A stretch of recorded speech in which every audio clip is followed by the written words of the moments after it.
Yes, in the sense that we know that that area is highly active. There is a history of large earthquakes occurring in that area.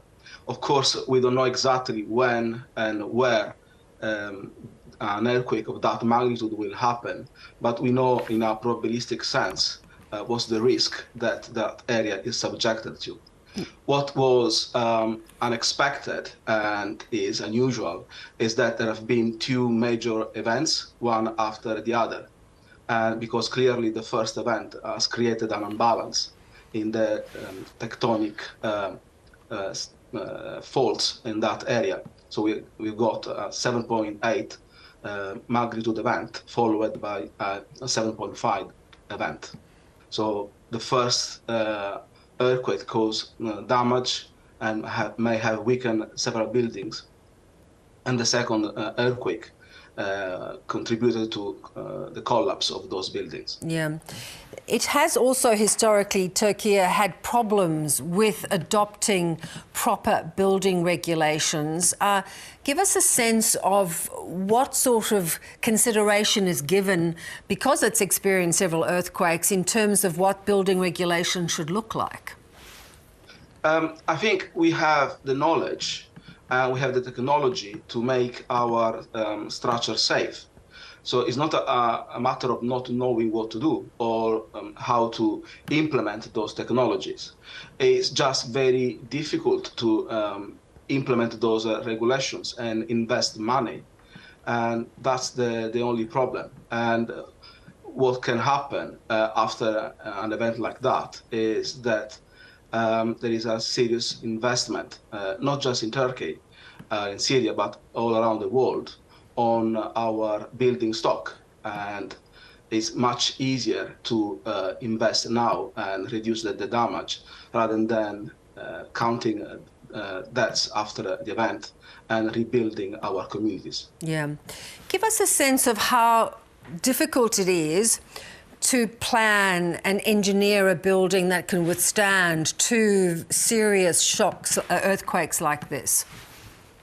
So, well, unfortunately, what happens with earthquakes is that major events like that may occur only once in the building's lifetime. So, engineers and people working in industry, they don't figure it out what could be the consequences. It's easy to make a building stand under gravitational loads, under its own self-weight, but under this such large ground shaking, it's a completely different story. So what can happen is that certain aspects of the construction are overlooked, like certain detailings, or maybe there are interventions that create more space in certain floors and extra opening in the facade. You were mentioning pancaking collapse, and that's what happened when you have a soft story created by a local weakness. And you don't know the consequences of that weakness unless the earthquake happened and you see the damage. Yeah, so what you're saying is the circumstances are different. So you can't engineer a building that can withstand every eventuality. You can do a pretty good job in reducing the damage, and for strategic buildings, you can even adopt technologies like base isolation systems or energy dissipation devices that reduce the damage virtually to zero. Particularly seismic isolations is where you isolate the building completely from the ground. And it's a cost-benefit consideration that has to be made. We know that it's easy to react when there is an emergency. We did an amazing job with the global pandemic because that was an emergency. Unfortunately, emergency with earthquakes tends to be localized, and hopefully after this event there will be new attention to existing buildings and new constructions. The thing is, though, in Turkey, that has happened, that specific regulations have been put in place, yet often they are not built to those specific regulations. Why is that? Is it because of financial shortcuts, or what goes on that they are not built to those standards? It's, I would say it's not just a problem in Turkey. It's almost everywhere in the world.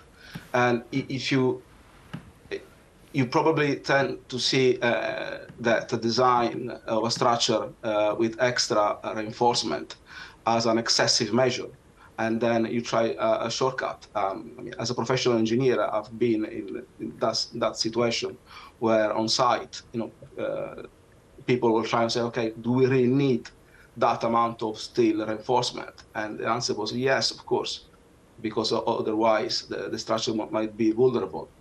But it's not just the construction, it's also the maintenance of our buildings and interventions.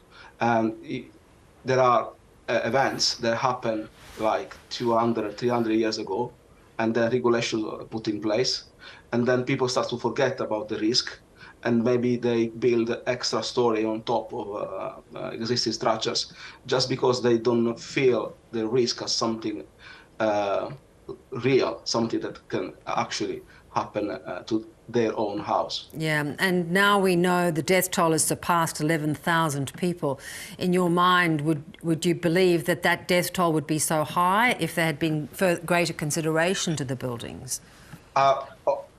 As soon as I got the notification in terms of the magnitude of the event, the depth of the hypocenter, so it was a shallow earthquake, the first one, and the area which is clearly where there are a number of vulnerable buildings, I expected a very huge number of casualties.